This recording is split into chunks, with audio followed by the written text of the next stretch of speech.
Halo guys. Halo. Ketemu lagi di Tech Talk, talking about teknologi. Dengan gua Putra. Sama gue Bobby.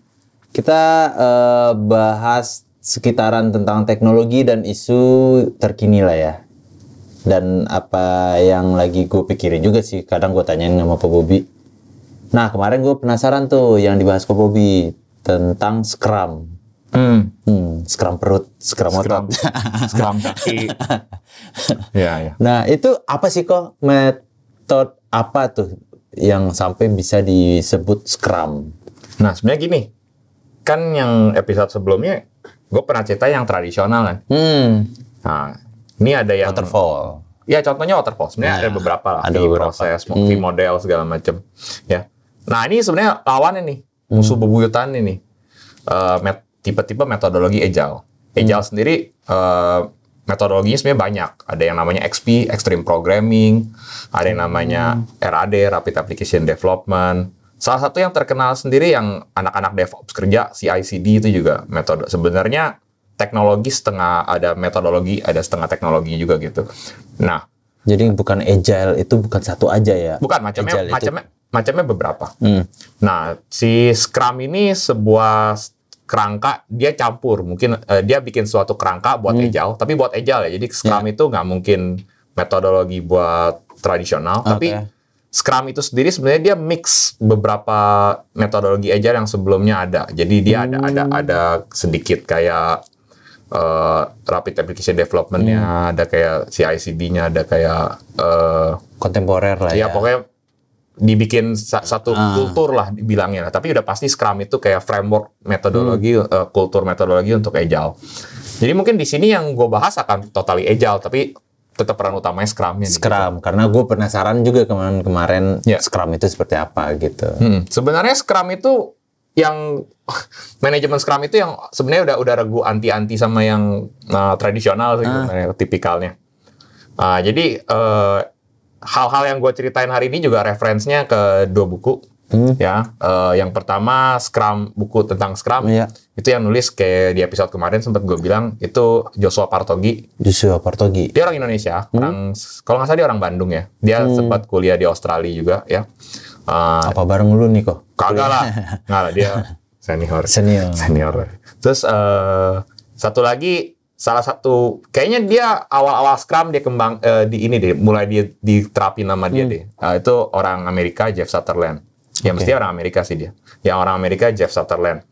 Tapi buku Joshua Partogi ini lebih mengenalkan, lebih pengen mempengaruhi supaya orang-orang Indonesia pakai Scrum ini adaptasi. Kalau si Jeff Sutherland lebih ngejelasin detailnya mesti ngapain sih manajemen projectnya gitu, lebih ke technical management mesti kayak gimana sih aturan-aturan. Satu penjabaran, satu seperti ajakan gitu. Sebenarnya si Joshua Partogi itu aturannya bikin 2 buku. Yang kedua tuh dia ngajarin detailnya.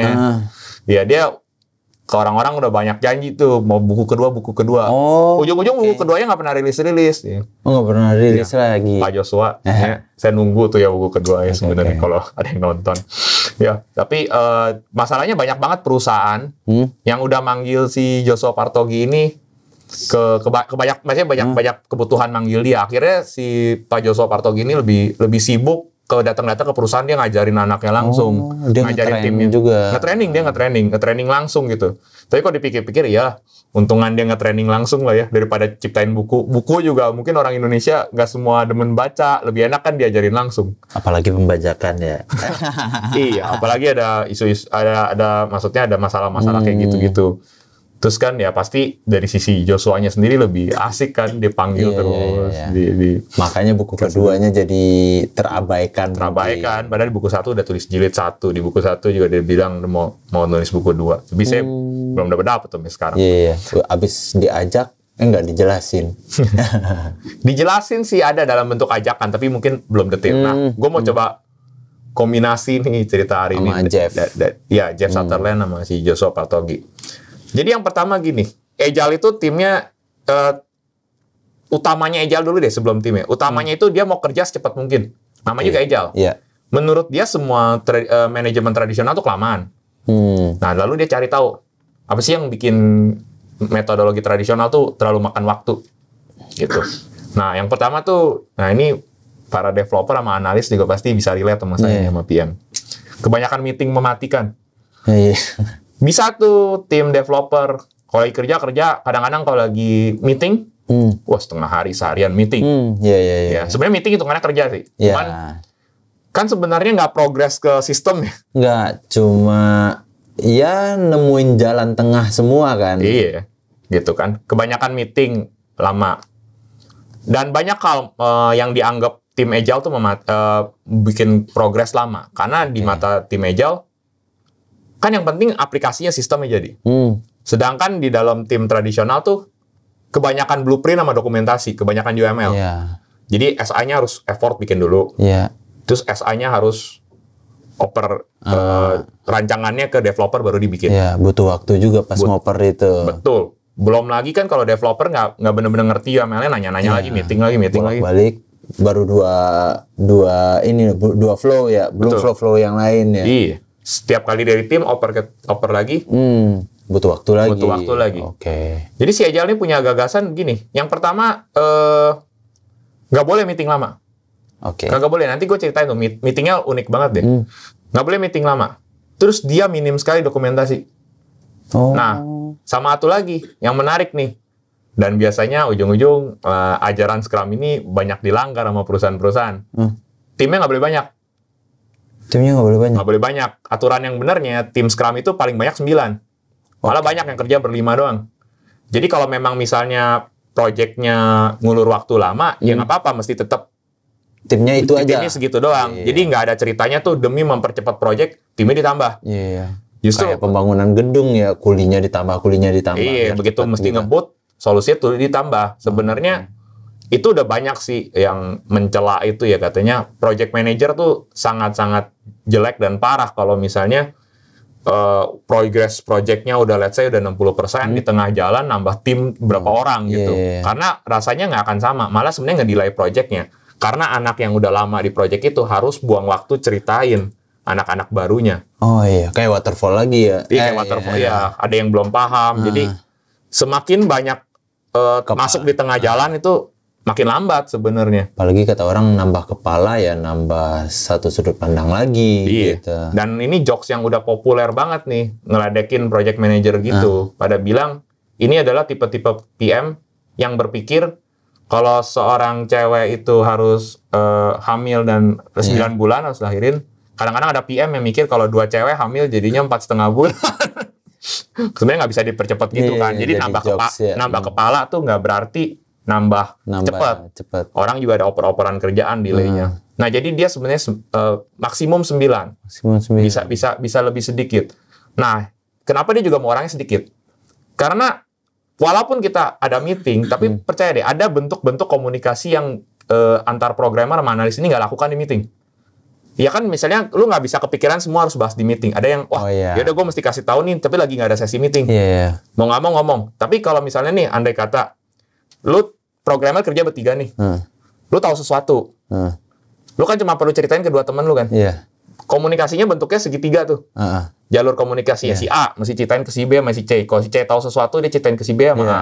Tapi begitu kan segitiga ya, 3 gitu ya. Tapi begitu 4 orang, tambah di tengah silang kan.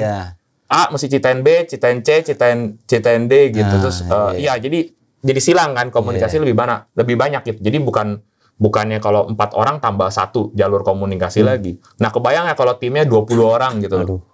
Ya kan? Jadi si ini tahu, si ini nggak tahu. Aturannya kan, ngomong dong di meeting. Tapi tahu ya, dunia nggak sempurna. Kadang-kadang doang atau denger doang. Dia rasa cukup, ternyata pemahamannya beda. Iya, gitu. Gue pernah dengar tuh cita-cita yang contohnya QA-nya banyak gitu ya. Terus QA-nya nih rekruternya nggak bisa rekrut semua sekaligus. Jadi setiap kali ada orang datang diceritain lagi bisnis modelnya dari awal. Aduh, capek. Masuk lagi ceritain lagi dari awal gitu. Nah, itu sebenarnya itu yang bikin lama banget. Jadi si Agile ini sama si Scrum ini nggak pengen timnya banyak-banyak gitu. Jadi nggak perlu. Terus kerjaan mereka pun modulnya kalau bisa separate ya. Jadi jangan banyak bikin A ketergantungan B, B ketergantungan A komunikasinya. Jadi mereka agak independen modul masing-masing. Modul tetap masing-masing. Itu justru yang uniknya. Jadi kalau ada let's say di dalam Scrum ada 5 orang gitu ya, di dalam Agile. Meeting mereka tuh biasanya mereka bilang morning meeting pagi. Cuman datang kurang lebih itu mah kayak bukan meeting ya, kayak curhat 10 menit.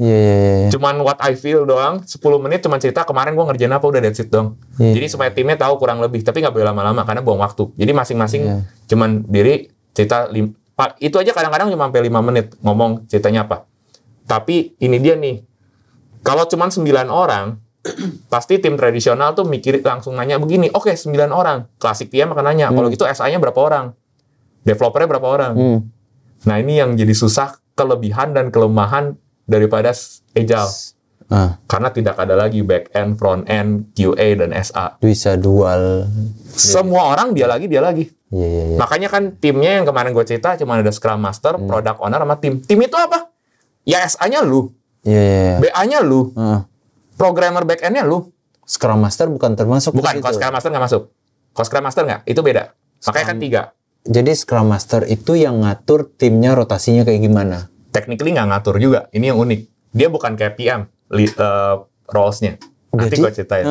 Beda. Justru kalau PM itu kan setengah, namanya project manager. Manager kan kesannya kayak bos lah gitu. Ngatur, manage gitu. Kalau Scrum itu, ini buku nggak ngomong gini ya, tapi gue bisa simpulkan gue ngomong gini, Scrum itu pembantu masyarakat sebenarnya. Scrum Master itu pembantu masyarakat. Itu yang paling bisa.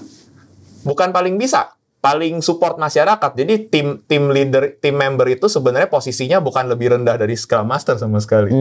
Tapi nanti ya Scrum Master mungkin dapat tim membernya dulu. Tim membernya nih dia lagi. Jadi analisnya lu, back-endnya lu, front-endnya lu, QA-nya lu, implementernya lu, pokoknya orangnya kurang lebih dia lagi. Dia lagi mungkin sekitar 3 orang, 4 orang gitu. Jadi yang mereka bagi tugas cuman ke arah, oh lu ngerjain menu ini, gue ngerjain menu ini. Tapi menu A, modul A, ya front-endnya gue. Analisnya gue. Back-endnya gue gitu loh. Semuanya gue. Nah, tapi ini jadi kendala. Karena susah sekali ya cari orang yang kayak begini bisa semua kan. Kan dan kebanyakan developer kayak, anjir masa gue multi-role sih. Kebanyakan kan gitu kan. Masa gue analis juga, gue ini juga. Rekruter juga susah nyari. Kadang-kadang ada orang yang maupun skillnya belum tentu bisa semua kan. Tapi kan kalau dia analisnya, dia juga programmernya, dia ngapain bikin blueprint? Blueprintnya di otak gue, langsung aja ngerjain. Itu yang bikin dia cepat. Dan dia nggak perlu bolak-balik tektokan karena dia lagi kan. Dan biasanya tipikalnya karena timnya dikit, dia lagi ngerjain. Otomatis satu tim member di dalam situasi Agile, gajinya tuh lebih gede daripada anak-anak member di dalam kayak tradisional kayak waterfall. Kayak tradisional 20 orang ya disamain, mungkin duit keluarnya sama, cuma timnya lebih kecil, ya pantas aja gajinya bisa jauh lebih gede gitu. Iya, pasti jauh lebih gede. Ya role-nya kayak multi role, gajinya ya berapa kali lipat dari normal. Nah, cuman kesannya kan pertama lu sanggup atau enggak. Yang kedua, ya pasti harus digaji lebih lah, karena kalau nggak digaji lebih ya orang resign gitu dong.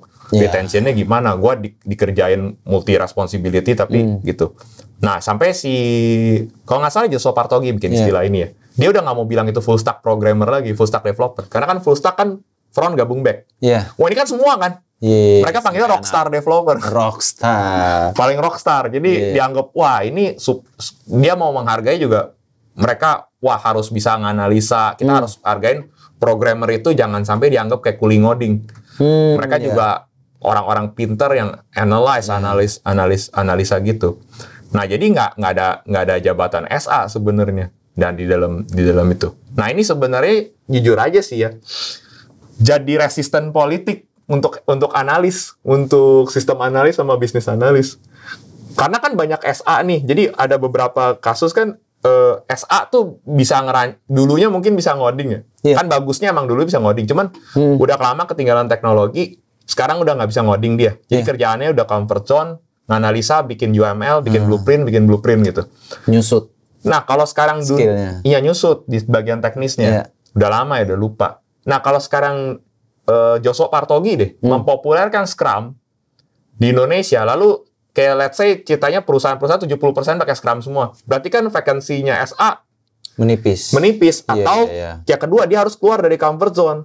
Dia harus coding juga. Coding kalau nggak jadi Scrum Master itu gitu. Harus jadi harus multi role. Nah, ini yang biasanya ujung-ujung perusahaan-perusahaan bilangnya pakai Scrum. Tapi ujung-ujung tetap aja ada front end-nya, ada back end-nya, tetap pisah-pisah dan tetap aja orangnya banyak gitu. Lu pernah lihat, loh ini pakai Scrum, kok yang ngerjain project 23 orang? Iya, ujung-ujungnya pakai Scrum dengan biaya yang lebih kecil. Tapi sebenarnya kecil juga enggak, Put. Karena lu harus gaji 23 juga kan. Rame juga, gaji 23 orang. Mau kecil-kecil juga gajinya, tapi 23 orang jadinya kan budget juga. Cuman kan biasanya bos banyak tipe yang kepercayaan, mending gue 23 orang gaji kecil-kecil deh. Tapi seenggaknya kalau ada 2 yang nggak perform, gue masih punya 21 sisanya gitu. Daripada dia cuma punya 8 orang. Dia nggak bisa percaya 2 orang. Iya, dia mungkin ini ya, mungkin takutnya ngerasa, iya kena 1 nih berasa banget nih pincangnya, kata dia. Tapi ajakannya Joshua Partogi itu menganggap lu harus menghargai programmer itu little scientist, ilmuwan kecil di dalam tim lu, engineer dia. Jangan dianggap sebagai kuli coding. Makanya kita mulai biasakan panggil dia, mereka tuh hebat, rockstar, superstar, developer dibilang. Itu tapi kan menerapkan itu kan kultur ke semua perusahaan. Banyak dari bos-bosnya banyak resisten ya, banyak gitu. Dan anak-anak juga banyak yang resisten, banyak yang kayak anjir gue mesti belajar semua nih, apalagi yang mau ngoding tapi nggak passion amat belajar ngoding gitu. Emang ada gitu, mau ngoding nih tapi nggak passion banget. Banyak sih. Tapi ngomongin passion mungkin di next video. Jangan sekarang lagi kita ngomongin agile. Wah, ini berlanjut sampai passion nih. Nah, yang berikutnya juga nih. Adanya kan kayak gue bilang Scrum Master, cuma nanti gue ceritain lebih detail. Scrum Master itu tugasnya itu memastikan tim itu bekerja cepat. Cepat tapi bukan banyak. Nah ini yang bingung, cepat tapi bukan banyak maksudnya gimana? Salah satu aturan Scrum yang susah diturutin sama banyak perusahaan adalah di dalam Scrum, di dalam Agile, itu anak-anak nggak boleh lembur. Harus datang tank tepat waktu, nggak boleh ngaret. Jamnya sehat ya? Jamnya sehat. Pulang harus tenggo. Tetap harus tengok di dalam Agile. Karena ada 2 penyebab utama di situ. Yang pertama penyebabnya psikologis. Karena kalau programmer nih, pertama kali ngoding asik banget, dia masih semangat gitu. Tapi kalau dia disuruh lembur, kemungkinan dia bikin error, dia nggak teliti kerja, itu di hari keberapa numpuk. Karena diteliti dari secara psikologi, kalau programmer hari pertama lembur dia masih jagoan. Lembur, lama-lama dia nggak lembur pun performance kerjaannya tuh turun. Karena udah kelelahan kan, kecapean gitu. Apalagi diajak meeting gue capek, makin lama makin capek, makin brosot. Lama-lama aplikasi juga makin berantakan, makin banyak bugs. Lama-lama bisa dibilang benerin satu hal kecil aja bisa lama, nurun gitu. Nah jadi pertama nggak dikasih lembur karena itu, dia harus full. Dan diukurnya speed, bukan banyak. Kalau lembur itu kan berarti yang dikerjakan banyak. Kalau lu contoh doang nih, kalau lu lembur nih sampai let's say kerja sampai 11 jam, ya kan?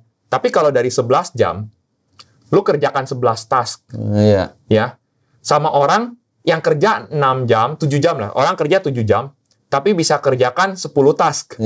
Kalau banyakan si lembur 11. Tapi kalau yang namanya cepetan yang 7 jam tapi hasilkan 10 task kan, karena bukan 1 jam 1 task gitu. Nah tujuan Scrum adalah percepat. Bukan perbanyak. Nah, dan performance anak-anak ini diukur dari kecepatannya, bukan banyaknya.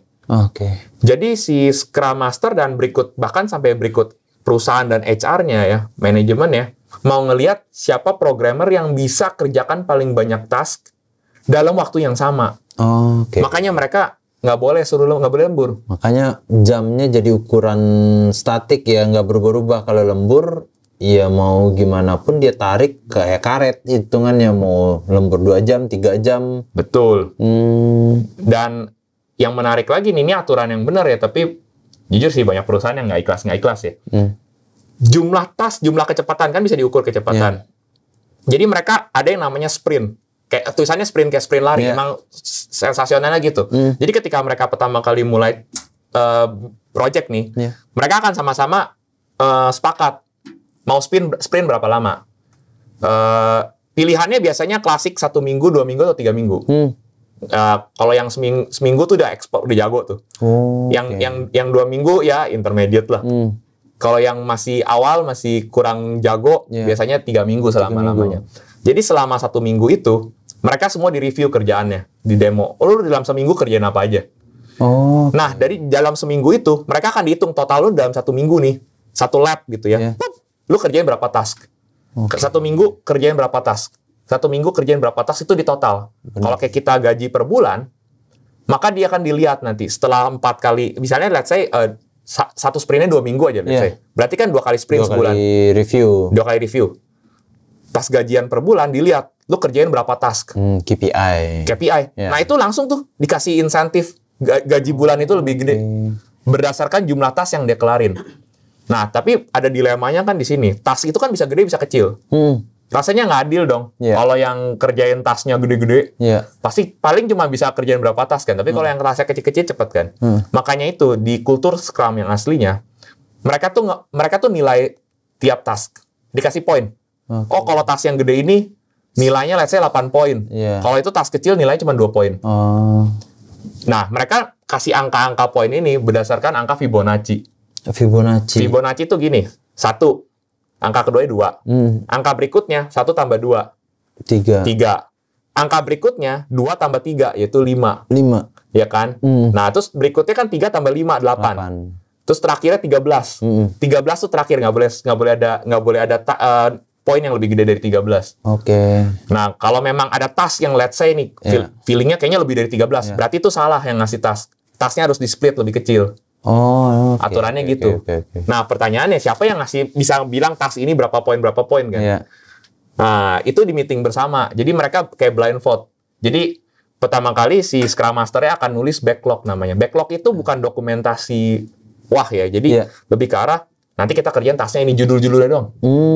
Makanya jadi sebelum project dimulai kita udah deal dulu. Udah ada deal. Ini berapa poin, ini berapa poin. Bahkan judul tasnya tuh saking kecilnya mereka punya kultur tempel-tempel di sticky note.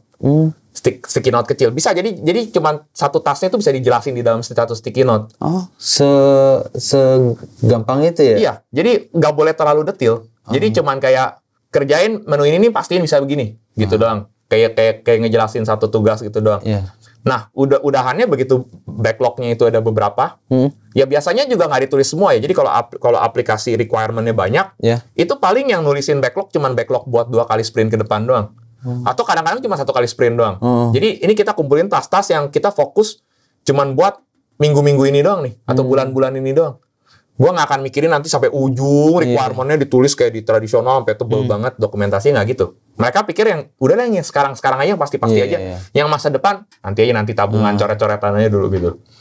Nah, mereka tuh biasanya begitu pertama kali mulai sprint, mereka akan meeting. Oh, kita akan kerjainnya tasnya ini nggak banyak banget gitu. Terus satu tim itu mesti blind vote. Kayak lu milih antara 1, 2, 3, 5 atau 8, 13. Lu vote. Nah, biasanya kan orang suka beda nalar ya. Jadi kayak, menurut gua tasnya ini poinnya 5 nih. Lalu ada yang bilang, ini 8 poinnya. Ada yang beda gitu. Nah, begitu mereka open nih, sama-sama nih. Gua secretly, setiap tim nulis nih, Scrum Master nggak ikut nulis. Begitu gue bilang, kalau misalnya 3, ini mah sepakat 3. Kalau misalnya ada yang 5, voting terbanyak ya. Iya, kalau misalnya ada yang 5, misalnya ada 2, 3, ya bisa dirata-ratain. Bisa dirata-ratain. Tapi yang ekstrim adalah kadang-kadang ketemu. Ada orang yang milih 1, ada yang 13. Jauh banget kan? Kadang-kadang iya. Jadi di tim misalnya ada yang berlima. Terus rata-rata orang 1, 2, ada satu orang tiba-tiba 13. Nah, itu berarti mungkin dia nggak ngerti tasnya apaan. Bisa jadi. Atau, sorry ya, simple kurang ajar aja. Nah, makanya Scrum itu bagus. Kalau tim-timnya tuh mentalnya juga karakternya oke. Jangan dikit-dikit, wah, gua kan mau ngumpulin KPI nih. Gitu. Semua aja tasnya gue kasih 13. Kan ada yang mental-mental kayak gitu tuh orang tuh. Biar ngejar nilai tinggi. Udah, kita 13-in aja semua. Nah, itu kalau kayak gitu tuh, kultur kayak gitu, dia nggak akan jalan ya. Jadi, itunya nggak akan berhasil. Nah, jadi biasanya mereka sampai kesepakatan setiap tas berapa, lalu setiap tim dibagiin jumlah tas yang kurang lebih poinnya sama. Kalau misalnya ada yang lebih cepat, ya dia minta tas baru yang tadinya belum di-assign ke dia. Dia bisa ngerjain gitu. Terus nanti tas-tasnya itu ditempel di papan. Biasanya mereka mau di papan asli. Jadi kalau udah selesai, dipindahin. Nah, Scrum itu kenapa kulturnya kalau di papan ya? Kenapa maksudnya nggak coret, nggak tulis aja di software gitu di aplikasi kita? Kenapa? Karena mau expose. Jadi di dalam Scrum itu kulturnya tuh semua bisa lihat, semua boleh lihat. Oke. Jadi kalau ada orang yang malas-malas, tasnya kecil, itu memang mau dipermalukan depan masyarakat. Kalau yang ada flexingnya juga. Ada flexing. Kalau yang banyak, gue bisa kasih lihat banyak. Iya. Bahkan di dalam akhir sprint, kan mereka mesti demoin aplikasi real. Itu user semua dipanggil. Dan biasanya ruangannya nggak boleh dikunci, nggak boleh apa. Jadi open banget, demokrasi banget, so open semua, infonya open. Jadi siapapun user, sampai siapapun, bahkan OB mau ikut lihat juga boleh. Dan semua boleh protes-protes. Boleh bilang, oh bagus, saya suka begini nih, usernya boleh kasih live langsung. Mungkin ini mestinya begini ya. Jadi meeting terbuka. Dan semua di-expose. Programmer ini udah ngerjain berapa banyak, dan ini cuma seberapa sedikit. Nah, makanya banyak resistensi Scrum juga kan, karena ada orang yang nggak mau ditelanjangin di depan masyarakat kan sebenarnya kan. Gitu. Tapi sebenarnya itu jadi dorongan yang kenceng kan. Sebenarnya kan. Untuk bikin programmer cepat. Dan itu juga, dulu gue sama teman pernah bikin bercandaan. Programmer agile tuh, saking mungkin ngumpulin poinnya itu ya. Kerja malas kencing teman. Mau cepet-cepet, pokoknya mereka manfaatin. Karena ada yang pikir, wah Pak, saya masih mau ngerjain. Enggak, ini udah tenggo, lo harus pulang. Lu nggak boleh, kalau lu ngerjain lembur, lu kan curang. Bulan ini lu ngumpulin poin lebih banyak dari temen lu. Nah, itu sebenarnya kultur yang pakem banget ya. Kalau yang dari originnya kayak begitu, cuman banyak yang edit sih sebenarnya. Malah bagus ya hitungannya kok. Tanpa lembur pun dia punya insentif jadinya. Oh iya, memang benar. Tapi ya kan sebenarnya kalau mau dibilang perusahaan pelit gitu misalnya. Tapi kan lu cuma hire 5 orang. Bayangin lu biasanya tim project bisa sampai 25 orang, sekarang lu ditukar cuma 5 orang. Lah sekarang lu gaji satu anak aja 2 kali lipat lebih gede. Tetap jatuhnya hemat. Harusnya dia ngeluarin buat 10 orang. Nah ini cuma 5 orang, lebih hemat lagi setengahnya. Lebih hemat lagi. Ketika dia butuh 20 orang dan berantakan, dia enak ya, kayak bisa ngasih kepercayaan ke 5 orang, 6 orang dengan gaji yang atau pembayaran yang lebih oke, tapi bisa meletakkan kepercayaan. Betul. Cuma kalau yang kayak gitu minusnya nggak bisa project lebih dari 1 dong. Kok dia kelar 1 langsung estafet dong hitungannya. Oh, dia nggak boleh, satu anak nggak boleh kerjain 2 project, itu nggak boleh, itu haram sekali dalam pecah Scrum. Dong. Nggak boleh, iya. Justru itu juga yang bikin susah dari politik perusahaan juga kan. Kadang-kadang ada yang perusahaan tipe-tipenya mau analisnya programmernya kayak gue cerita kemarin, kerjain 2 project, itu nggak boleh. Ini pindah. Nggak boleh begitu. Kalau nggak jadi semraut dong dia. Karena dia harus fokus karena mau cepat kan. Dan yang kedua kan banyak yang tipikal kliennya atau usernya suka kasih timeline yang nggak masuk akal. Saya mau aplikasinya jadi bulan segini. Saya tidak peduli berapa banyak biaya yang dibutuhkan. Kalau perlu lu hire ratusan orang deh. Nah, kalau di dalam Scrum lu nggak boleh begitu. Itu kelemahannya. Jadi, ya lu salah sendiri mau bikin project kepepet gitu. Gitu. Nah, metodologi kayak gini sih di luar negeri cukup populer ya. Dulu sampai guru dosen gue si Christopher Johnson yang pernah gue ceritain di episode sebelumnya. Dia penggila agile, tapi waktu itu belum Scrum ya. Dia pakai extreme programming. Nanti bisa gue ceritain tuh belakangan extreme programming. Sampai dia tuh anti banget sama tradisional. Jadi dia ceritain di kuliah tuh tradisional it's a very bad things gitu lah dia bilang gitu. Cuma kalau dari tradisional dan agile yang lu tahu sekarang kok, dia bisa nge-cut berapa persen dari jumlah waktu belum orang ya? Betul. Waktu. Pernah diselidikin, pernah dipelajarin rata-rata 3-4 kali lebih cepat dari normal. Berarti cuma 25% dari total waktunya sih. Betul. Ya, bisa sampai 3 bisa 3-4 kali lebih cepat. Ya, gitu. Kalau Jeff Sutherland bilang mostly dia ketemu di Amerika sampai 4 kali lebih cepat. Tapi waktu itu gue pernah dengar di Indonesia kurang lebih sampai 3-4. 3-an lah kurang lebih gitu. 3-an udah 25% tuh. Iya, jauh banget dari sebulan kerjain seminggu. Hemat waktu, hemat budget sebenarnya. Tapi tetap performance kalau 5 lawan 5 gitu ya. Mungkin kalau tradisional lu mungkin split bisa jago banget, mungkin ya cepet tapi karena orangnya banyak sekali gitu kan. Tapi selama bisa manage, kalau nggak bisa manage lebih parah. Tapi banyak kasus sih katanya ada banyak yang cerita gitu. 7 orang di Scrum lawan 20 orang di Waterfall, jadinya tetap 3 kali lebih cepet. Itu banyak Scrum-nya. Iya, banyak catatan rekor gitu. Itu makanya ahli-ahli manajemen yang agile pada ngeledek waterfall. Katanya mau ngirit gaji karyawan kecil-kecil. Ujung-ujung lama juga. Anaknya banyak, boros kan lu digituin. Banyak yang gitu. Terutama yang penggila agile lah. Jadi pada nerapin kayak begitu. Nah, tadi banyak cerita bagusnya ya. Iya. Ada lagi nih halangan politik di Scrum. Oh, malah politik yang banyak menghalangi buat Iya, Scrum ya. Iya betul, ada politik, ya, bukan let's say not really politik ya, mungkin politik atau lebih ke business needs ya. Yang menghalangi soal Scrum sama Agile ini. Nggak ada satu role, kan di sini juga nggak Scrum Master ya, nggak ada Scrum Master atau role kayak Project Manager yang bisa estimasi planning waktu pengerjaan akan berapa lama. Dari di awal project. Jadi biasanya kalau di tradisional project manager itu udah mulai ngitung dengan tim segini dengan segini, ujung-ujung waktunya kerjaan berapa lama? Iya, estimasinya rilis estimasinya rilis, padahal belum mulai kerja nih. Iya. Dia udah mulai planning estimasi rilis. Kalau di dalam Scrum sama Agile itu tidak akan terjadi dan tidak akan bisa terjadi. Nggak akan bisa. Karena dokumentasi itu bisa diukur kalau dokumentasinya kan bisa lengkap, detail. Iya, ketahuan daftarnya apa dulu. Nah, ini kan dari awal dokumentasi nggak ada. Nggak ada. Dia ya mengerjanya berjalan. Kerjanya kan sambil jalan aja. Let's go aja. Terus yang bisa diuji coba gitu. Nah, ini yang jadi susah. Karena tim project nggak bisa janji manis. Oh, saya pasti bisa kelarkan project kamu dalam waktu berapa bulan. Gimana saya janji, orang saya aja nggak tahu kelarin berapa lama. Itu jadi akan susah di tender.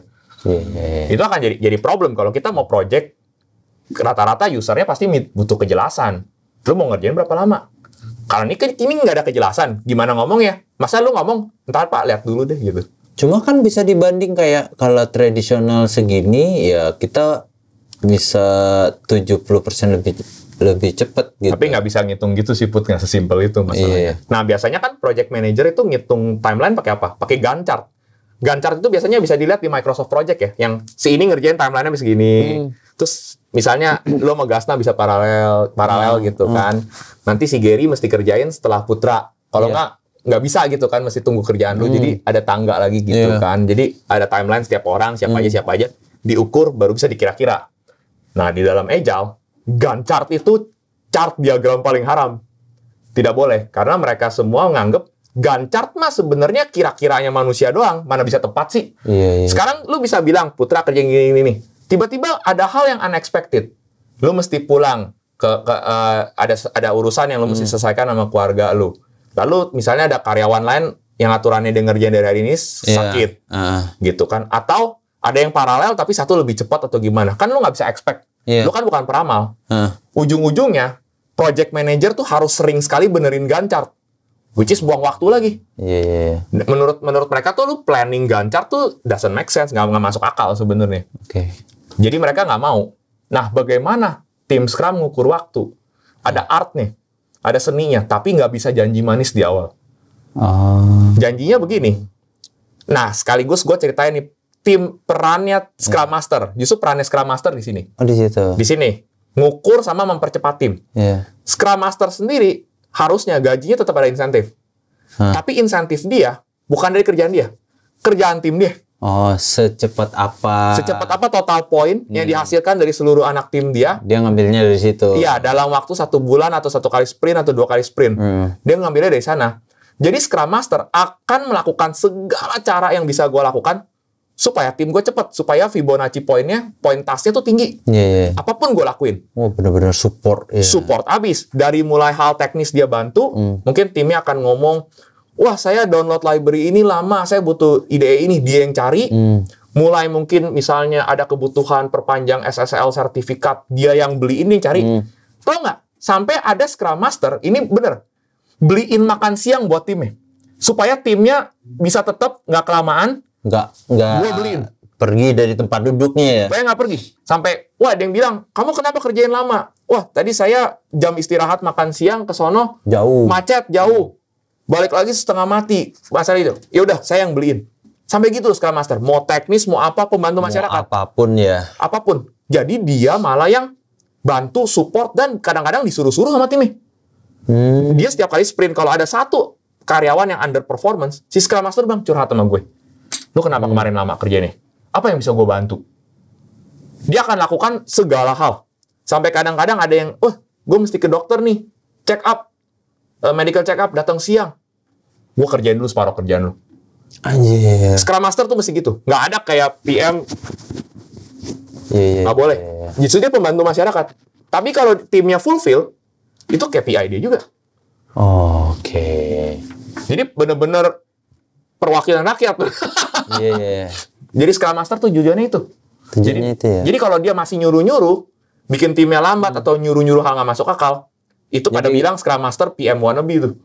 Jadi hitungannya kalau di badan dia multivitamin ya. Multivitamin betul sih. Bisa dibilang gitu benar-benar. Masuk akal lah. Boleh nih gua jadi referensi nih. Dia bukan organ tapi dia nge-boost semua. Nge-boost semua. Tujuan dia itu boosting tim apapun yang terjadi. Sampai kata timnya, aduh gua kelamaan nih mesti tulis backlog di sticky note. Nah, gua yang nulisin. Sticky note-nya gue yang beliin, gue urus semua. Harus yang seksi repot banget pokoknya. Harus yang cekatan ya, kayak pengurus banget. Itu Scrum Master harus gitu. Dan dia juga sebenarnya harus punya basic programming sebenarnya. Karena harus backup juga. Harus backup. Kalau ada apa-apa kan dia bisa bantu dari sisi teknis. Walaupun bukan dia yang role utamanya begitu. Paling nggak ada progres ketika ada yang izin. Gitu. Iya, harus sangat. Mau berapa persen pun ada progres. Betul. Gitu. Dia harus sangat reaktif dan sangat inisiatif banget. Pokoknya harus yang Scrum Master tuh nggak bisa yang tipe-tipe pasif. Nggak butuh apa-apa terus diam, nggak bisa begitu. Nggak ditunggu, nggak nunggu di reach, harus nge-reach balik gitu. Iya. Pokoknya dia akan nanya timnya butuh apa nih buat cepet. Nah itu palu gada justru Scrum Master, tapi satu orang. Scrum Master tuh harus one. Satu aja. Harus satu. Karena nggak boleh ada komunikasi antar Scrum Master dan Scrum Master. Yang bener ya. Tapi ada aja sih gue lihat kayaknya yang pakai dua. Cuman diedit-edit aja sama orang. Mestinya satu. Satu orang doang Scrum Master. Bang, gitu. Apa potensi yang terjadi ketika Scrum Master sama Scrum Master juga? Kenapa ada perusahaan yang mau sampai 2 gitu kebutuhannya? Iya, karena Scrum Master-nya masih setengah analis gitu. Dia nggak bisa pegang komit peran Scrum Master tuh ini. Jadinya ditambah karena Scrum Master-nya yang ujung-ujung ngerjain. Contoh klasik nih. Aturannya kan analis antar tim sendiri ya, nggak dipanggil developer lagi ya, gitu. Ternyata walaupun udah kumpul 6 orang, ternyata nggak rockstar amat nih. Rata-rata misalnya dari 6 orang, 4 orang nggak bisa nganalisa. Ngertinya ngoding doang, contoh doang. Ujung-ujung si Scrum Master-nya demi mereka dapat poin, si Scrum Master-nya selalu nganalisa untuk 4 ini. Jadi kerjaan analisnya diambil sama si Scrum Master. Terus si Scrum Master merasa gue nganalisa misalnya nih 4 orang ini terlalu sibuk, ditambahin Scrum Master-nya. Atau klasiknya gue bilang aturannya cuma 6 orang, kegayanya mau Scrum, isinya 20 orang. Nah yang nggak bisa analis itu let's say 15 orang.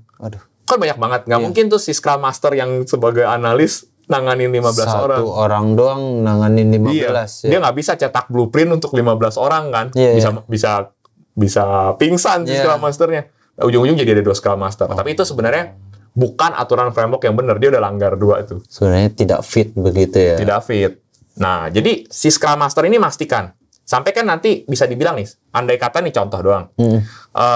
Dalam satu kali sprint, entah sprint 1 minggu atau 2 minggu, 1 kali sprint, total poin yang dikerjakan total satu tim, totalnya let's say nyampe 500 poin, contoh doang, dikumpulin sampai 500 poin. Wah, si Scrum Master lihat 500 poin, bisa gue improve nggak?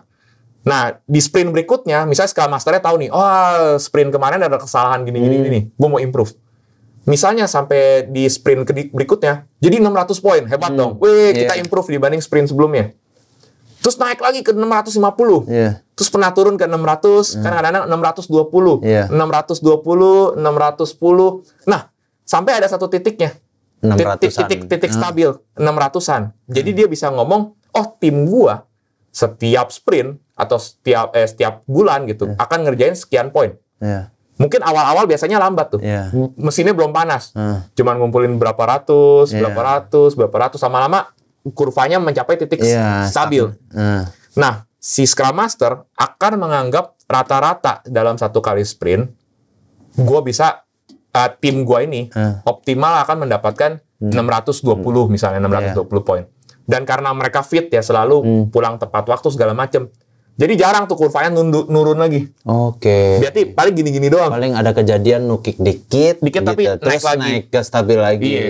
Nah, begitu dia bisa ngomong, oh rata-rata bisa mengerjakan 620 poin dalam satu kali sprint. Tiba-tiba ada emergency. Ayo emergency, saya harus tahu berapa lama kelar project ini. Jadi nggak bisa janji di awal, tapi bisa ngukur waktu di tengah. Oh. Setelah udah peak, udah stabil. Berarti sama kayak analis juga ya kok? Nanti bakalan dijabarin jadi ini jadi berapa poin. Yes. Nanti dia punya tim rata-ratanya berapa poin. Jadi segini nih kira-kira. Jadi itu emergency meeting dia. Ya kurang lebih gitu. Jadi dia ada emergency meetingnya. Ya udah. Kalau gitu kalau gue harus tahu nih project ini kelar sampai kapan. Kumpulin backlognya. Keluarin semua backlog yang biasanya kan backlog cuma diceritain untuk 2 kali sprint, 2 kali sprint. Yeah. Oke, total backlog 100% kita tulis semua. Tulis. Terus emergency meeting. Kali ini votingnya bukan cuma untuk 1 kali sprint doang, tas-tasnya. Kita vote nilai-nilai untuk setiap tas yang kita akan bikin. Oh, dipecah lah project itu langsung jadi. Gitu. Itu meeting pertamanya. Meeting pertama. Let's say sisa tasnya itu kan, let's say sisa tasnya 6.200 atau 62.000. Nah itu lu bisa ngukur kan kalau satu kali sprint aja 620, ini 10. ada 60 100 kali sprint. Iya, berarti kan 100 kali sprint. Kalau satu sprintnya aja 2 minggu, ya udah 2 minggu kali 100. Berarti kelarnya berapa lama lagi? Ya, biasanya minggu gitu. Betul. Biasanya itu tepat. Oh, biasanya tepat. Biasanya tepat pengukurannya. Karena dia Dan biasanya kalau ada satu tim yang sakit, Scrum Master-nya nggak sakit. Scrum Master-nya akan nambel, pastikan tetap dapat 620 per satu kali sprint. Jadi dia penanggung jawab stabilitas kerja timnya ya. Dan dia juga ban serap kan bisa dibilang kan. Jadi itu yang bikin Scrum ya janjinya nggak janji muluk. Kalau waterfall tuh ada kadang-kadang, project-nya saya akan bilang ini kelarnya 4 bulan. Ujung-ujung mah sampai 2 tahun nggak kelar. Itu kejadian sering. Gitu kan. Nah, itu yang karena banyak hal yang unexpected. Nah, pertanyaannya nih, requirement ini, backlog ini, keluarnya dari siapa? Scrum Master tuh nggak menganalisa bisnis requirement-nya bakal mau ini. Dia ngurusin backlog, ajak orang voting, tapi kliennya siapa nih yang memutuskan, saya aplikasinya mau ada ini. PM. Nggak ada PM kan di sini. Oh iya, nggak ada PM. PM-nya dirubah ya? Bukan project manager, tapi product manager. Product manager. Atau lebih sebenarnya nama aslinya product owner. Oh, product owner. Nah, product owner nih bos besar. Wah, this is the Lord. Kalau Scrum Master sama timnya setara, ini baru bos. Jadi product owner yang dia seorang ahli. Oh, sorry. Ada satu role lagi, saya kelupaan. Apa? Yang sering kita undang, SME, Subject Matter Expert. Oh, SME ya. Subject Matter. Subject Matter Expert sama product owner adalah 2 praktisi ahli tentang bisnis aplikasi ini dan tentang sistem. Jadi dia udah pengalaman sekali tahu, saya mau bikin aplikasi multi-finance. Jadi udah tahu banget tuh multi-finance tuh rata-rata core sistemnya ngapa-ngapain aja sih. Nah, terus kita kenapa mau bikin project ini, visi misinya kemana? Atau kita let's say mau bikin ojek online gitu loh. Dia udah familiar banget. Aplikasi ojek online biasanya ada feature ini. Yang akan laris di masyarakat ini. Nah, dia akan subject matter expert tuh yang ahli dalam hal ojek online-nya. Product owner itu yang benar-benar bos, dia decision making. Oh, decision making. Satu. Untuk setiap produk harus cuma satu. Dan dia pegang kekuasaan ke tongkat emperor lah, tongkat kaisar. Kalau dia bilang feature ini nggak boleh ada, maka semua tim bilang nggak boleh. Kalau dia bilang ada, maka ada. Dan dia juga mutlak. Dan dia juga harus punya kuasa ngatur budget. Kalau dia bilang tambahin feature ini, Pak, tapi nanti ada tambahan biaya begini. Uang kalau gue approve. Wah. Dia harus, ACC harus tangan dia. Nggak boleh tuh product owner masih ngemis-ngemis ke CTO, ke CEO. Saya mau ini, mau ini. Disuruh ngirit sama bos, nggak bisa. Itu sebabnya biasanya susah secara politik juga kasih product owner. Biasanya product ownernya, disunat. Jadi, ngatur-ngatur gini-gini, tapi sorry ya, budget tetap gue bosnya yang ngatur. Jadi product owner itu nggak punya hak ngatur budgetnya. Jadi aneh itu, mestinya dia boleh ngatur. Karena kan dia mau pilih plus minusnya aplikasi gue di mana. Seperti apa project yang bakalan diisi nih, fitur-fitur atau apa gitu. Iya. Dan sebenarnya juga aslinya ya, walaupun di tradisional pun, project manager tuh boleh ngatur budget. harusnya bisa ngatur budget. Tapi ada perusahaan-perusahaan tertentu yang cuman, lu kan cuma PM, nggak boleh dong urusan duit di gue. Gitu. Ada yang begitu. Ya kan ini kan sekali lagi ya kepercayaan, gitu kan, sifat-sifat karakter manusia politiknya. Maka itu banyak perusahaan startup, product owner-nya adalah CEO-nya. Oh iya. Ya udah, I'm the king gitu loh kan. Kelar loh. Jadi nggak ada barrier buat ngatur-ngatur apa yang bakalan grow dari perusahaannya gitu. Yes. Nah, mungkin kalian tahu ya Ahmad Zaki dulu yang bikin Bukalapak, betul. Itu sebabnya Ahmad Zaki tuh sering ngajarin di buku, di banyak speech dia juga. Saya paling males tuh ketika mulai usaha langsung pitching presentation, ngarepin investor ini itu. Ngarepin investor segala macem. Saya lebih baik kumpulin modal dulu. Saya bootstrapping dulu, orang bilang. Dulu ya. Modal sendiri dulu. Nanti kalau emang perusahaannya udah jalan, ya berubah nggak apa-apa. Ya IPO segala macam doesn't matter kata dia. Tapi awalnya dulu kenapa? Karena kalau gue jadi CEO, gue jadi product owner Bukalapak juga, biasanya investor tuh bawel karena udah taruh modalnya di lu. Pasti banyak celoteh. Nggak mau dong, maunya ada ininya dong, maunya ini dong. Kalau nggak gue tarik investasi gue. Jadi banyak deal. Jadi CEO itu nggak powerful banget. Nah itu sebenarnya satu gagasan yang bagus yang diutarakan si Ahmad Zaki. Tapi kan masalahnya banyak anak-anak muda sekarang punya ide tapi mungkin nggak punya modal gitu ya, nggak bisa bootstrapping. Kendalanya plus bootstrapping itu juga punya effort yang lumayan tinggi itu pasti. Oh iya. Ya kocek sendiri dulu, jalan sendiri pakai ongkos sendiri, pakai kendaraan pribadi dulu. Betul. Iya itu panjang sih kalau bootstrap ya. Iya makanya. Ya, jadi ya kan, tapi kalau bisa ya sanggup untuk bootstrapping ya kan, lu product owner-nya lu fully in control gitu. Iya. 100%. Seenak itu. Nah, biasanya banyak anak-anak sekarang ngerasa, wah saya cita-cita mau jadi product owner gitu. Wah kan tinggi banget ya. Karena lord banget. Tapi hati-hati ya sama product owner. Biasanya ya, the real consequence of product owner di perusahaan. Kalau memang produknya, let's say programmernya, Scrum Master-nya udah doing job very well, tapi rancangan aplikasi dia itu nggak laku di pasaran. Ternyata subject matter expert sama product owner-nya nih, research tentang pasar user-usernya nggak bener. Dia nggak bener-bener dapat kebutuhan masyarakat sekitar apa. Itu langsung di-cut. Makanya kita bisa dilihat beberapa startup keren doang tapi nggak menjual. Iya, karena product owner-nya sama Scrum Master-nya, Scrum Master sama subject matter expert-nya sama SME-nya salah baca situasi. Produk mah jadi, cuman ya nggak ada yang mau pakai. Iya, ada yang rugi. Ya ada yang prematur, ada yang keren doang, nggak ada guna. Biasanya tuh langsung tuh kalau ada atasannya lagi ya, entah board member, entah CEO apa, langsung, wah ini kesalahan. Malah gitu. Kalau dilihat aplikasinya jalan, semuanya doing well, itu saya si Scrum Master-nya sama timnya mah safe. Kita bisa kasih arahan yang baru, tapi ini timnya udah oke sebenarnya. Malah nih, salah visi misi ini produknya nih. Itu habis product owner mestinya ya. Gitu. Jadi resikonya juga tinggi sebenarnya. Untuk jadi mereka tuh nggak bisa simple ya. Mereka tuh harus pintar. Dan product owner itu, walaupun bos, nggak boleh punya ego bos sibuk sampai nggak bisa ditelepon. Product owner ini harus kenalan sama Scrum Master dan timnya. Kapanpun ditanya, ditelepon, harus bisa ceritain. Wah, dia mau feature-feature ini, backlog ini. Karena kemauannya berasal dari dia semua. Dari dia. Lu kan sumber requirement-nya lu. Kliennya sebenarnya lu. Nah, itu sebabnya, karena namanya product owner segala macem, ya dan requirement datang dari dia, backlog datang dari dia. Biasanya, tim Agile, tim Scrum ini, lebih cocok kalau untuk mendevelop produk internal produk. Emang punya gue sendiri. Kayak lu pengusaha, lu bikin kayak Gojek. Nah, punya lu sendiri tuh aplikasinya. Kalau kita sebagai vendor, sebagai IT consultant, kadang-kadang mau ke klien itu susah. Product owner-nya kan requirement-nya bukan dari tim kita, dari dia. Ada nggak yang capable untuk jadi product owner?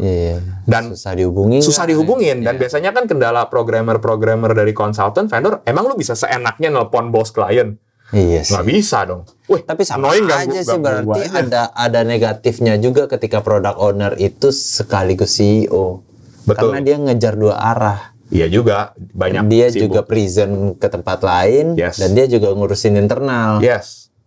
Waktunya nggak banyak pasti. Sibuk banget. Iya. Oh, sebenarnya kalau ngomongin sibuk, timnya si Scrum ini, Iya. baik SME maupun product owner maupun ini, itu semuanya sih sibuk banget mestinya ya. Iya, Yang kerjanya udah lupa tarik napas gitu. Iya. Cuma ya mungkin yang gue lihat, ya ketika kita nyari product owner kita, dia nggak bakalan tersedia selama itu juga. Yes. Dia pasti ada jadwal meeting dengan, ya sebagai CEO sih, kalau emang dia dual posisi ya, product owner juga sama CEO juga. Wah, gue juga pernah lagi ngerasain nyari CEO susah banget karena meeting mulu itu. Oh iya ya, makanya itu agak susah juga karena kan dia banyak tugas. Ya kalau memang misalnya CEO-nya nggak sanggup ya mau nggak mau dia hire product owner, tapi lu harus fully percaya. Iya. Tapi sama kalau di product owner. fitur dia nggak ada intervensi karena pengatur finance buat fiturnya sendiri, Yes. dia yang pegang. Oke. Ada yang ngerangkap juga CTO, product owner juga ada. Lebih banyak CTO sih kalau. Iya lebih kayak itu karena CEO-nya udah gitu lebih buat funding aja udah. aja gitu. Tapi CTO-nya juga harus kalau CTO-nya product owner dia harus sangat aware peduli masyarakat ya. Artinya dia juga harus punya pengetahuan di bagian finansial perusahaan dan marketing juga. Karena kan kalau dia cuma ngerti teknis, Iya. gua kan nggak tahu nih jadi si aplikasinya keren tapi menjual atau enggak. Ya. Sesuai nggak dengan masyarakat sekitar. Kan banyak perusahaan di sini juga yang hebat-hebat tapi bangkrutnya karena nggak sesuai sama masyarakat Nggak Indonesia. sesuai, keduluan atau telat. Ya, contoh doang nih. Ojek online tuh susah sukses di Jepang. Sedangkan di kita, Mantap banget. iya, karena kultur Jepang tuh semua naik public train, Iya. public bus gitu. Jadi dia nggak akan kayak, wah, gue ada spesial nih, gue mau makanan gue dianterin ke sini. Iya. Saat orang Jepang berpikir saya mau instan, Iya. saya akan pergi ke 7-Eleven. Iya. 7-Eleven di sana kan makanya GG banget. Iya. Wah, gede banget. Culture-nya emang beda. Culture beda. Sedangkan 7-Eleven di kita, Sampai bangkrut. itu dia. Sampai angkat kaki. Apakah 7-Eleven salah? Apakah Gojek salah? Apakah Uber salah? Jawabannya enggak. Tidak sesuai masyarakatnya doang, Iya, penggunanya. Gue juga pernah diceritain teman gue tuh. Ada perusahaan yang inovasinya bagus banget di zaman itu. Ternyata dirilis ke masyarakat nggak laku. Ternyata bukan produknya yang jelek, prematur aja. Kayak Imani dulu yang ngeluarin sebelum pakai tab-nya Telkomsel pembayaran Indosat jauh lebih dulu ternyata. Bisa jadi pulsa, bisa jadi duit. Ternyata masyarakat belum mengenal itu. Iya, marketingnya salah masukin. Iya, jadi dia berinovasi tapi prematur. Iya. Jadi malah jadi cerita doang ketika orang semua udah pakai digital bank atau e-money lah sekarang uang digital. Dia udah pernah ngeluarin tapi mereka nggak punya produk itu lagi karena drop. Nah, ini kan yang pernah dibahas di marketing sama si Jordan ini, si Wall Street. Namanya siapa ya Jordan? Siapa saya lupa. Jordan Belmont atau siapa saya lupa. Oh, yang suruh jual pulpen ya? Bolpen, betul. Makanya kan dibilang karena ada kebutuhannya. Kalau nggak orang interest apa beli bolpen, ya kan? Dia mesti, karena disuruh tulis, ya kan sama aja kayak e-money. Wah, contohnya gini doang. Dulu masih banyak kan masyarakat Indonesia yang resisten terhadap e-money. Ketika dia, Transjakarta e-money, tol e-money gitu. Nah, ya udah. Jadi e-money jadi malah populer. Malah sekarang kan orang gaya kan mau kartu e-money-nya keren, ada gambar bisa Batman. di-print, itu jadi ruang usaha lagi sama satu orang gitu. Iya, gitu. Malah jadi plus malah masyarakat ngegas. Oh, saya seneng ini gitu. Dipakein lanyar, keren-keren tuh. Betul. Sampai dijual case khususnya. Iya, case khususnya. Ya karena ada pasarnya diciptakan. Nah, itu makanya product owner juga sebenarnya harus begitu gitu kurang lebih. Nah, sama satu lagi sih ini lucu ya. Jadi gue personally pernah survei sendiri nih. Iya. Ada lagi resisten terhadap Agile sama Scrum. Kan Scrum sama Agile sebenarnya nggak boleh lembur ya. Iya. Banyak lo programmer doyan lembur. Jadi bukan lembur dipaksa ya. Emang anaknya doyan lembur. Mungkin banyak yang bingung ya. Kok lembur doyan sih orang mau pengen pulang? Ini mah Iya. Gue lihat ada beberapa lagi. iya, ngomong mungkin di sosmed ngeluh sebenarnya. Iya. Lemburnya itu pilihan dia emang doyan lembur. Ada. Jadi gue cerita nih, beberapa macam ini buat fun juga nih. Ya. Beberapa tipe-tipe kategori programmer doyan lembur. Yang pertama, tipe programmer mungkin yang ini doyan lemburnya karena bagus ya. Dia tipe yang mau paranoid, dia mau curi start. Jadi ada task dia kerjain gila-gilaan dulu di awal. Biar nanti kalau ada apa-apa santai atau bisa antisipasi. It's good thing. Itu pertama. Programmer doyan lembur. Dia nggak bisa hidup dengan mikirin tasknya belum selesai. Dia mau hajar dulu. Programmer kedua. Ya kita hidup kan di Jakarta. Tahu ya kalau jam pulang kerja, pulang macet ya. Macet banget. Jadi dia nggak suka pulang tenggo. Ngapain gue macet-macetan di jalan? Mending gue kerjain ini biar besok lebih enak. Iya. Itu gue ngerasain tuh kayak lu pulang jam 7, saking macetnya, nyampe rumah jam 8:30. Yes. Lu pulang 8:30. Sama aja. Jam 9 nyampe rumah. Iya, aku nggak jauh. Mending setengah jam doang di jalan gitu kan. Karena itu dia, makanya banyak yang ngeledek gini. Ya, ini para bule ngajarin Scrum. Dia nggak tahu aja di Jakarta kondisinya kayak gimana. Kita tuh bahkan banyak programmer dengan programmer kalong kan, datang siang tapi pulang malam. Iya. Karena kan dia menghindari jam itu di Jakarta kan. Kita itu manusiawi ya alasannya gitu. Datang lebih siang nggak kena macet. Pulang lebih malam nggak kena macet. Gue lagi survei ada yang lucu. Ada yang nggak mau pulang tenggo menghindari istrinya. Ada yang pernah yang kayak gitu katanya. Gue pulang buru-buru, istri gue belum mau tidur. Ngoceh seharian katanya. Jadi dia demen pulang siang. Ada yang satu lagi, kategori ketiga, programmer yang memang kerjanya bagus kalau tidak diburu-buru. Dia nggak mikirin poin gue harus kelarin. Dia kerja nih, wah dateng. Moodnya bagus, kerjanya bagus. Iya, maksudnya dia kerja terus ngemil dulu, mungkin ngerokok dulu santai. Kerjanya mesti bagus kalau gitu, tarik nafas dulu lah. Nah kalau di sistem Scrum, dia kayak gitu kan.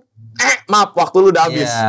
Kan inget nggak programmer Scrum aja sampai pipis aja buru-buru gitu, kayak kalau perlu ngejar poin. Mau sebanyak minum lah gitu kan, contoh doang. Nah itu jadi resisten di mungkin kultur-kultur di kita. Jadi semua ada plus minus, tapi cukup beda ya sama tradisional, cukup unik lah gitu kurang lebih. Ya jadi kalau kalian pengen tahu lebih detail, ya bisa baca bukunya. Kalau gue di sini cerita highlight yang lebih seru-serunya aja sih gitu. Buku boleh di-spill lagi kok, bukunya apa aja? Yang satu judulnya Scrum, memang just Scrum doang, tapi buatan yang tulis Joshua Partogi. Yang satu lagi saya agak lupa ya, pokoknya yang tulis Jeff Sutherland ya. Jeff Sutherland. Nah itu tuh guys, kalau memang mau gaya apa kerjanya sebagai programmer lah ya, sebagai programmer di bidang-bidang IT, ya ternyata ada yang tradisional banget dan ada yang futuristik banget lah ya. Dengan POV yang berbeda gitu. Ya sesuai kebutuhan dan passionnya di mana sih. Dan passionate ya, kata orang sih begitu. Oke. Tadi juga spill ya kok masalah passion ya. Nah boleh tuh kita ceritain di next episode. Oh ya, seru Passion. Dan setelah pola kerjanya kita jabarin, ya balik lagi yang ngerjain passionnya seperti apa. Nah itu bisa kita bahas juga itu ya kayak buat next episode lah. Oke, jangan lupa juga subscribe buat hidupin notif kita udah upload apa aja gitu, biar di remind lah, biar selalu dekat dengan kita. Dan jangan lupa juga follow IG kita di indocyber.id dan LinkedIn kita tuh banyak informasi juga, mulai dari informasi teknologi sampai ke karir juga di Indocyber Global Teknologi. Gue Putra undur diri. Gue Bobby juga undur diri. See you to next episode, Clips.